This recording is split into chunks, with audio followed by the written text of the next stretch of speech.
See those lovely faces. Thank you. But how are we all doing this morning? That's a good question. This goes to people's motivations for different things, which, could be varied, but in general, people tend to support things that, they think that they will benefit from. And so you are probably going to have certain groups of people who are more likely to support more traditional forms of a religion, especially if that traditional structure worked for them. Whereas you're going to have people who were excluded from those traditional structures and who are going to have that motivation of inclusion and equity and representation and leadership and authority and all that stuff, that are going to motivate the newer versions. Other than that, they're all different versions, but pretty much it tends to, values is what you said, right? Like it just is the different values that people have, but as much as we can generalize about humanity, evolution tends to be about what drives us is what we think is in our best interest. Whether or not we're right about that is a different matter. Does that answer your question? Yeah, thank you. Good. All right. Thank you for those of you who are also putting your questions in the chat. All right. So Colby here says, how are the traditions different from more popular religions like Christianity? Good. So this is getting at one of the important takeaways, right? As we compare indigenous traditions to other major world religious traditions that we're going to look at. And the first thing is to note that indigenous traditions is a catch-all term, right? No one says, I practice indigenous religion. Like that's not the name of a thing, right? It's just a catch-all term to refer to any set of religious or spiritual practices that have to do with a group of people being tied to a specific land, right? And so that's all the word indigenous refers to. Right. And so anytime you have a set of religious or spiritual traditions, right, that are centered around the historical relationship between a group of people and the land that they inhabit, that is what we're referring to here as indigenous traditions. And the reason that we're incorporating them together in this way is because they tend to share similar characteristics in how they differ from major world religions, right? In so that we're not going to see monotheistic conceptions of the divine in indigenous traditions. We're actually not even going to see a lot of the patriarchal elements of religion that we see in the major world religions in indigenous traditions. And that is because indigenous traditions tend to be matriarchal. So who thinks they know the difference? And again, I'd love to see some more faces on screen, but you can use your reactions to raise your hand as well. So who can tell me the difference between patriarchal and matriarchal? Derek, one of the unique differences that we're going to see is that matriarchies are not just the opposite of patriarchies. Matriarchies tend to be much more egalitarian. And so there tends to be more of a focus on the well-being of the community instead of more individualized focuses. And this is going to correlate to the traditional values of indigenous groups. One of the other things that we're going to see is their focus on pantheism. Okay, which is a particular view of the supernatural, right? In this sense, like I said, we're not going to see a specific type of God and certainly not only a single God, but there are going to be spirits. There are going to be forces beyond what we can see with our eyes, right? And what we can sense, but they are deeply connected to and embedded within the elements of nature. Right. And so that is going to be one of these marks of indigenous traditions that we are not going to see in the other major world religions. Good. So thank you, Derek. Patriarchal is male centric. Good. And this is referring to power structures, while matriarchal is more or less female. Yeah. So again, not exactly the opposite, right? But it's going to have more female leadership, right, than we see in a patriarchal society. So most societies throughout history have been patriarchal, meaning that they have been male dominated, right? But these are generalizations, right? So they're not true of all positions of power at all times for all people, but on the whole, right, that is the case. And so we tend to see in matriarchal, right, society or patriarchal societies, obviously the exclusion of women, right? But these tend to coincide with some other things as well. But like I said, matriarchal societies are not just the exact opposite. So it's not just that women are in charge, but tend to have a more egalitarian power structure. That's not to say that, Indigenous traditions are free from sexism, right? They don't exist in vacuums, right? So there are still going to be lots of other things that are going to impact the treatment of women, but on the whole, it has a different sort of power structure in Indigenous traditions than we see in the major world religions, which means that women are going to have more positions of authority and leadership that will often come in the form of being a shaman or a healer, right? So someone who has this specific capacity, right, or sensitivity to those forces of nature that are beyond, right, what we can sense in the everyday. Another interesting feature of this is that sometimes this leaves open room for people outside of the gender binary, right? And so if gender or biological sex is seen as playing a role in someone's capacity to gain enlightenment or to connect with the supernatural, well, then someone who can tap into both genders, right, or different facets of multiple genders, right, if we're not assuming that there's only two, that person then could theoretically have even more spiritual capacity, right? So oftentimes you'll see, so like in Native American tradition, two-spirit individuals, right, are seen as having a higher spiritual capacity as well as, right, this third type of gender identity. So there is going to be a strong correlation there between leadership and gender. Good. Okay. Jude, I noticed that the way in which many Indigenous religions describe the creation of the earth and life on earth is far different than the scientific explanation. How did these religions react when confronted with this different perspective? Good. So one of the interesting things that we're going to see in all of these religious traditions are going to be, we're going to learn a word right now, cosmogonies, right? So cosmology is the study of the nature of the universe, right? The story of how the universe began is called a cosmogony, right? And so cosmogonies, again, we're going to have different versions of this in different traditions. What's unique about Indigenous traditions is that their cosmogonies do not start with something from nothing, right? Their cosmogonies typically always involve something already being in existence, right? And this tends to be an anthropomorphized or animalized version of whatever is observed in nature. So is anyone familiar with the Native American cosmogony, structure of the universe, how it began?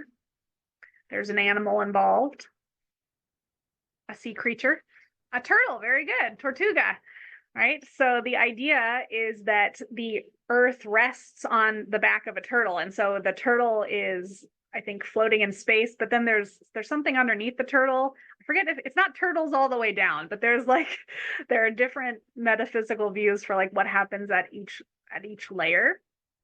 And so obviously this is not going to correspond with like how we would understand physics, right? And things like that working. And so different traditions are going to take different things away from their cosmogonies. In the Abrahamic traditions, you're going to see more of a move towards, well, this is like, we're going to take the moral of the story, right? We're not taking it literally. In the Indigenous traditions, I think it's going to be more practical, right? Because the stories and the myths that are passed down from generation to generation, in as much as they're tied to the geography, it's about survival, right? So the dances, the traditions are often about relaying even geographical information, right? Seasonal information, patterns of nature, right? That you need to kind of pass down that information over generations to. So I think even if certain elements of their cosmogony are disproven, right, by science, that doesn't mean that they're worth foregoing, right? Because there's going to be other valuable information from those, right? So whether it be emphasizing our connectedness to the land, our connectedness to the animals, right? I think in the case of the sea turtle, our connection to the ocean, right, and to water is going to be a primary element from that tale that's going to be, right, one that Indigenous traditions would not want to lose. It's still very, very important today, right? Yeah, so I would say probably a very pragmatic sort of approach to it, but there's still valuable information that we can get from these stories. Okay, good.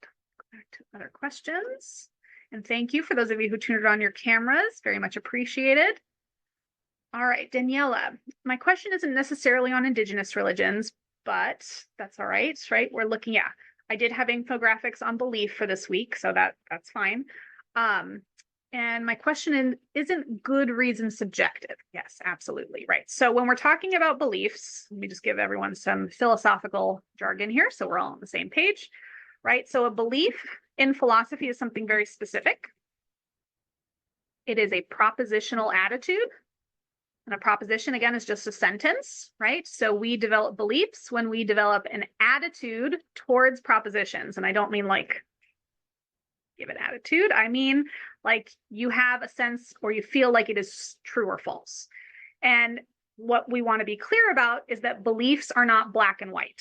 Okay, it's not an all or nothing sort of thing, which is why even in science, when we measure belief or confidence in beliefs, we use probabilities, right? We use a 0 to 1 scale, right, to assess belief. And the same goes for religious belief, right? So if we are to be assessing right, theism to atheism, right, that would be a scale upon which people slide even on a daily basis, right?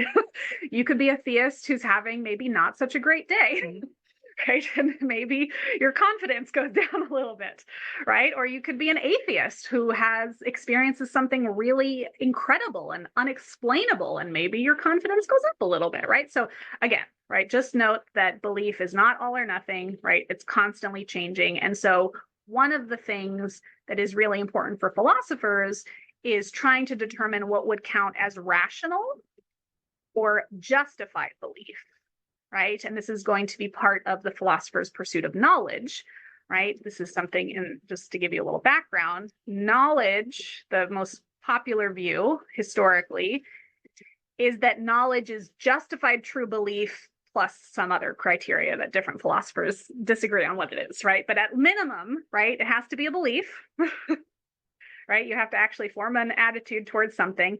Your attitude has to be correct, right? So if you believe that something is true and it turns out to be false, well, you can't know it, right? But even if it turns out that your belief is correct, that is not enough for it to count as knowledge, right? So let's say I form the belief right now that Caitlin has 75 cents in her pocket, right? I form the belief, and let's say that turns out to be true. Does that mean I knew it? No, it could have just been a lucky guess. It probably was, right? So one of the things philosophers are going to do is to establish what is going to bump us up, right? What's going to give knowledge that special status. I don't just want accidentally true beliefs, right? I want to know things. And so that is where we get to that wonderful question that Daniela had about what's going to count as a good reason, right? So just by saying that something is rational, justified, it means it has a good reason, but we need to clarify what exactly that is. So in terms of religious belief, you all first have to decide for yourselves whether or not you want to treat religious beliefs differently or the same from other types of beliefs, right? So this is going to come into play when talking about words like faith and dogma, right? These are other words related to religious belief. So faith is belief without evidence. And we can have faith in all kinds of things, right? I have faith that my car is still parked in the parking lot and hasn't been stolen. I don't have any evidence of that this morning, right? But I have faith that it is true. Okay. Dogma is belief in spite of contrary evidence. Okay, that means I actually have potentially undermining or disconfirming evidence, which I am ignoring and believing anyways. Now, what is important to understand in terms of philosophy of religion, right, which is relevant to our class, is that lots and lots of philosophers are going to argue that faith can be rational, right? That you can actually have good reason to believe in God or gods, even without evidence, right? So whatever their criteria for good reason is going to be, it doesn't even need to require evidence in a lot of these cases. But what you are not going to see any respectable person argue for is that dogma is rational. Okay? No one is going to be arguing that it's a good reason to believe something when you have contrary evidence. Okay, so one of the kind of for whatever you think counts as good reason, again, there are lots of different views, so it's not up for me to tell you which is the right one. Feel free to peruse epistemic justification if you'd like to learn more about it. But at minimum, what we're going to say is that you should proportion your belief to the evidence. That is a general sort of rule of thumb of rationality in analytic philosophy. Now, some people are going to argue that religious belief is different, right? And that we don't necessarily or shouldn't have the same standards for religious belief that we have for other types of belief. One such scholar who is alive today, a young woman working at UC Berkeley, her name is Laura Buchek. She has a fascinating set of projects where she argues that it is rational to have faith. And not only is it rational to have faith, she argues that if you have genuine faith, you should actually not seek evidence. And she uses an argument by analogy to being in a romantic relationship with someone. So she says, imagine you're dating someone and you are testing, right, in this case, your faith that they are committed to you, that they're being faithful, they're not cheating on you. Okay? And so the question for her is that if you really have faith in that person's fidelity, and someone were to present you with an envelope with evidence about their fidelity, should you look at the evidence, right? And her point is that if you really had genuine faith in that person, you shouldn't even need to look at the evidence, right? And so that's sort of her type of argument for the rationality of religious faith. It's sort of same idea. But again, no one is going to, even the people who are going to be arguing for that type of rational religious belief are still, no one's going to be arguing that you should believe something in the face of counter evidence, right? Contrary or undermining evidence. Okay, and then I think our next one is from Rachel. Why is conversion to Zoroastrianism generally disallowed? Wouldn't they want more people to join their religion? Good. So yeah, this is something that we'll focus more on Thursday when we focus on Zoroastrianism. But yeah, this is something that comes up in some religious traditions and not others, which is, their openness to new participants. And that's going to be connected also with proselytizing or trying to directly get outreach and trying to get people to convert. And so not even all Abrahamic religions do this. So you're not going to see any proselytizing in Judaism, right? Not really much in Islam is either, right? It's more invitational, right? Open to conversions, not out seeking them. Zoroastrianism is very much like Judaism in that it's focused on that genealogical connection. So in Judaism, it's a matrilineal system, meaning that your Jewish identity is passed through the mother. So Zoroastrianism takes a similar sort of genealogical focus, right? Focusing on the family heritage, right? In that family or the religious tradition in the family. And so unless you marry into the family, right, into a Zoroastrian family, which probably wouldn't have even been common, like to mix religious traditions at the time when Zoroastrianism was prominent. You probably wouldn't even had non-Zoroastrians marry into Zoroastrian families, but it could have theoretically been possible that way. And it just tends to be a feature of some religious traditions and, where they focus on their identity. But of course, the pragmatic side of this is that Zoroastrianism is not very prominent anymore, right? And so there is a cost of potentially, right, the tradition dying out over generations if they're not open to new practitioners. Yeah, you'd think they would want it, but again, it's not always just a matter of choice, but about the traditions, and different people feel obviously very strongly about. How do the dimensions of Indigenous religion intersect with one another? Do most Indigenous beliefs hold some essence of these dimensions, or does, yeah, good, each Indigenous religion only holds some of these values, right? Obviously, different Indigenous groups hold different beliefs, so are these dimensions more general identification? Excellent question. Right, so just as a point of reference, this is a little infographic that I made. It's listed under Monday's material for this week.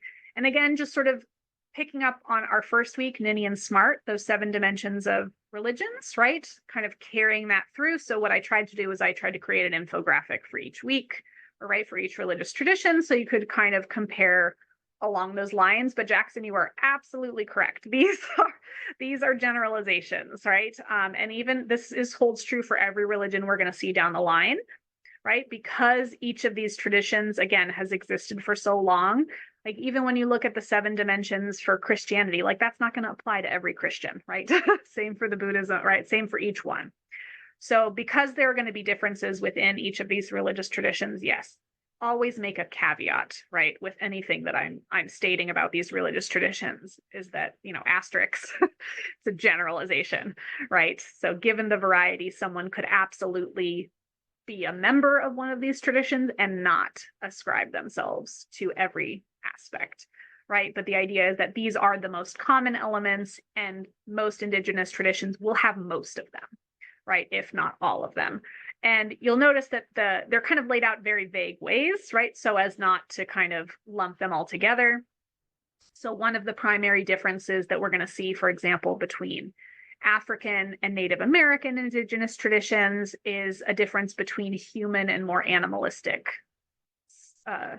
forces at nature, right? Or, to what type of being the natural forces are being ascribed to, right? So there's some differences in that sense as well.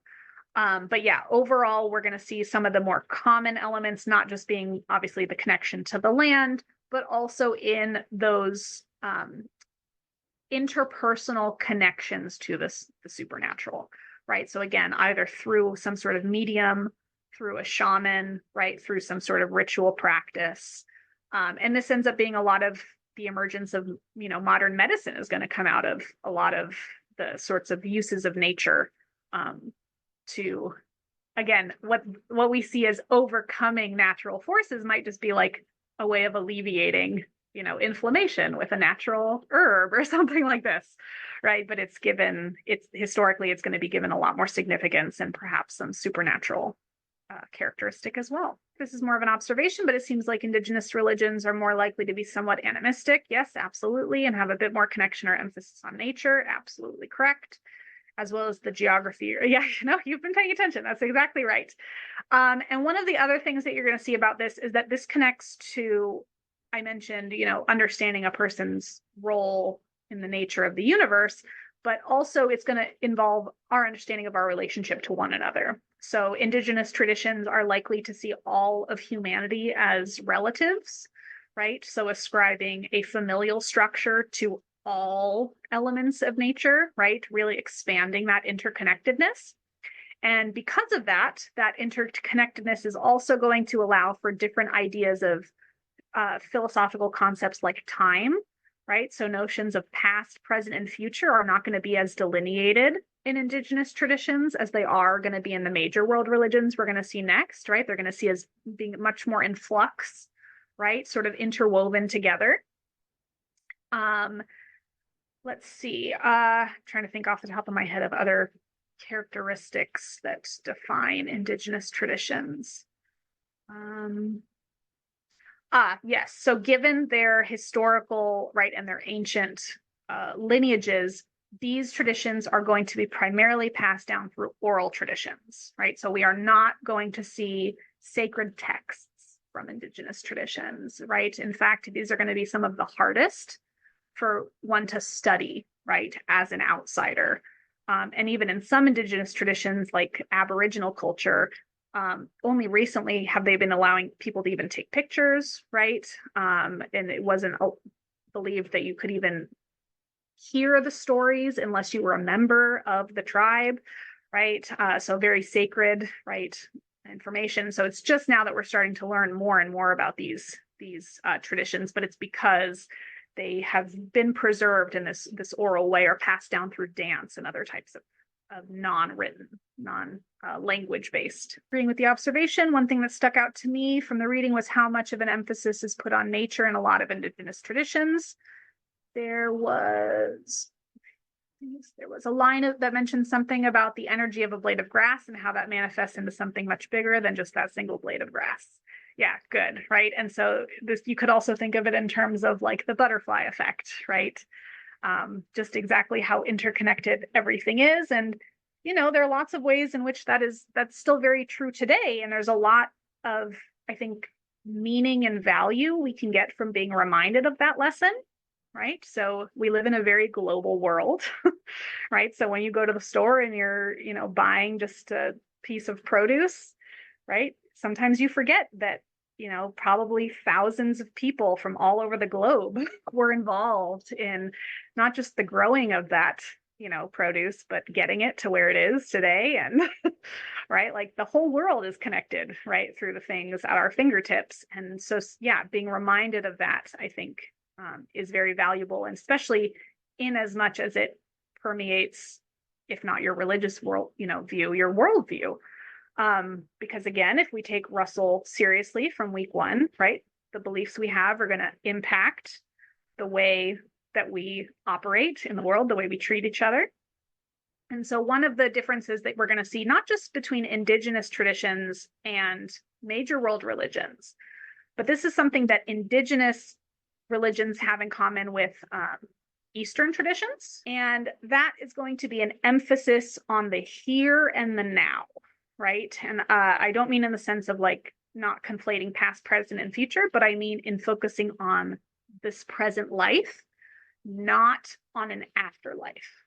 Okay, so that is something that we are going to see that the Indigenous traditions have in common, that the Western traditions do not. And what that means is very environmental consequences, right? So if your worldview is primarily concerned with eternal afterlife, you may not be as concerned with the health of the planet as someone whose entire worldview views all human health and security for now and in the future as tied to the well-being of the planet, right? If the goal is for, everyone to go exist somewhere else at some point, or for the divine to recreate this world, right, into a paradise, then again, that just implies less impetus, less urgency, right, to deal with the issues, the environmental issues at hand, right? Just different priorities. So it's going to have big implications. Thank you for pointing that out. Good. All right. So I'm at the end of my questions here in the chat. So anyone want to share a question? You can unmute yourself, or we have new questions that we want to add in the chat. Wondering, is the difference between ethnographic present and mythic present in North American Indigenous religions? That's what are you asking about the difference? I mean, is there a difference? Naveed, are you able to clarify your question a little bit or unmute yourself? Okay, well, I'll share what I know. So from what I know, ethnographic present is more of a scholarly term. So that's something that like anthropologists would use. So that's probably not something actual members of an Indigenous population would use, unless they were working in a scholarly context. So I would think, yes, there is a difference. I'm sure that the mythic present, right, any sort of time reference to the mythic being, I'm assuming what's used by actual Indigenous persons, is probably not going to align with the ethnographic, right? Scholarly timelines do not tend to align with religious timelines. So you'll see that's why when I go through the history of religious traditions, I do not use BC or AD. I use BCE or CE, which is before the Common Era or the Common Era. Does anyone know why scholars use that instead of Derek? Yeah. Why do we use the Common Era instead of the other one? Anno Domini. Very good. They're very Christian centric, right? So often people think this is before Christ or after death, even though they actually have Latin names. But yeah, so it's believed to be starting around the time that Jesus was born, but Jesus was actually born in the year 4 of the Common Era, right? So again, they don't align exactly, right? So scholars now use Common Era because not only is it less Christian centric, right? Time did not begin when Jesus was born. time existed before that, but it's not even accurate, yeah, to the exact calendar years. Good. And different traditions have different calendars, right? I'm sure we know about that as well. Right? Remember when I was freaking out about the Mayan calendar? End of the world. Yeah. All different types of calendars. Out of curiosity, are 0 BCE and 0 CE the same year? Question. I think so. I think 0 would be, and then 1 would be on either side of it. Do indigenous religions typically value intrinsic values or moral values more? It's a good question, although just to clarify, people could view morality intrinsically. So just let's unpack some of these words for everybody. So when we're talking about value, there are 2 different ways you can value something. Intrinsically, which means for itself, or instrumentally, which means for something else. Right? So for example, when we ask about the value of money, right? Clearly, money only has one type of value. Which is it? Intrinsic or instrumental? Oh, and I saw you mouth it. Yes, instrumental.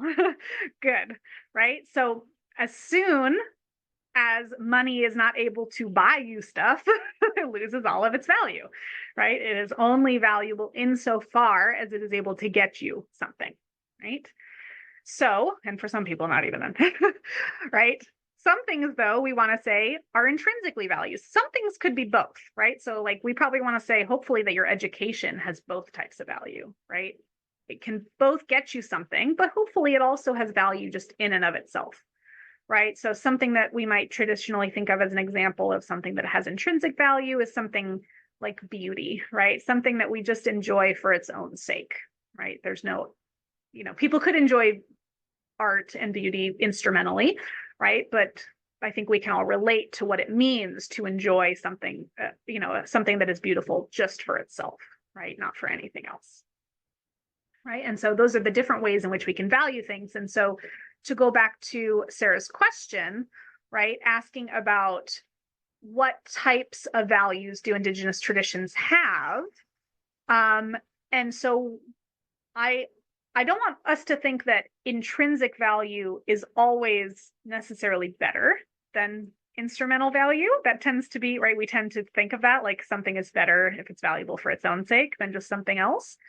But as I mentioned, there's going to be a very practical element to Indigenous and Eastern traditions, right? So the things that are going to be valuable are the things that keep you alive, right? And that is going to be the case in a lot of traditions, and especially amongst traditions that are practiced by peoples who have been historically marginalized, right? So people who have been driven from their lands, people who have been systematically terminated, right? These types of individuals are going to be primarily concerned with the practical, right? Because that the intrinsic is going to be more of a luxury that has not necessarily been afforded to them, right? And so elements where there is remaining tradition of intrinsic value, I think that's going to be rare, right? And it's going to have to be about something that has been untouched by, colonialism and racism and all the other stuff that has happened to these types of groups over history. Yeah. So yeah, even morality, right? So like in various religious indigenous traditions, like a common tactic in matriarchies is not to punish those who have done wrong, but to use more social consequences, like like making fun of them. Some of the stuff that like some of the way in which we are socialized as children, that sort of public shaming stuff, it works really well in right in forming people's behavior. And so similar ideas there, or exiling someone from the group, right, and causing them to leave, forcing them to have to survive on their own, right, going to be tied to the same way. But it's about that, right? So that's the strictest form of punishment we're going to see, and it's going to be only once you are then threatening the survival of the group, right? It's still going to be, I think, instrumental in that way, and not punitive, like there's something wrong with you and we have to punish you right, in this sort of way. So yeah, I think even the moral stuff is going to be playing a very instrumental role, which one could argue is the case for most people, right? That morality does play an instrumental role for a lot of us. Okay, good. I've got some more questions here. Lovely, lovely. Okay, is contemporary Christian society more Lutheristic? Or is it okay, so I'm going to save that question, Jude, if you don't mind, until we get to Christianity, just trying to save the time that we have to focus here. But I think you're talking about like Martin Luther, right? And yeah, so there's going to be lots of different versions of Christianity down the line. But in terms of physical worship, right, and the lack of, again, written language that we're seeing Indigenous traditions, you're going to see a lot. It's pretty much all going to be physical, right, in terms of either what you're doing with your body, ritual, or I don't want to say prop, that feels like disrespectful, right? But some sort of object, right? A material object is being used for ritualistic or worship purposes, right? For prayer or whatever you're directing it towards. Again, these are primarily going to be focused on practical needs, right? Finding food, water, right? Keeping track of the seasons, making sure that you can keep everyone safe, healthy, happy, right? That type of thing. Okay, Daniela, regarding some of the negative accusations and our myths about Indigenous religions, are most of these bases rooted out of racism and prejudice, or do people genuinely believe that some of these things that are shared because of how Indigenous traditions might not align with their own faith or belief system? So it's pretty clearly racism in every sort of historical documentation that we get about Indigenous cultures. It's always from the perspective of a colonial male who is coming in, and just the language that they use to describe them, the most common word will be like barbarian, right? Like just very derogatory language used to describe certain types of behaviors. In fact, a really great counter narrative is by Howard Zinn. Have any of you ever heard of him? Yeah. Okay, cool. So he wrote, he wrote a number of books, but he wrote A People's History of the United States, which I think, yeah, good. A People's History, exactly, Lyra. This wasn't the stuff I was taught in school. It probably wasn't the stuff you were taught in school either, right? But it's just a really great example, again, of something we talked about in our first week, which is that, history tends to be written by those who have, been doing the dominating. And so to understand the ways in which that's influenced our knowledge of these groups, it's really important to go back and relearn, right, some of that history from different narratives.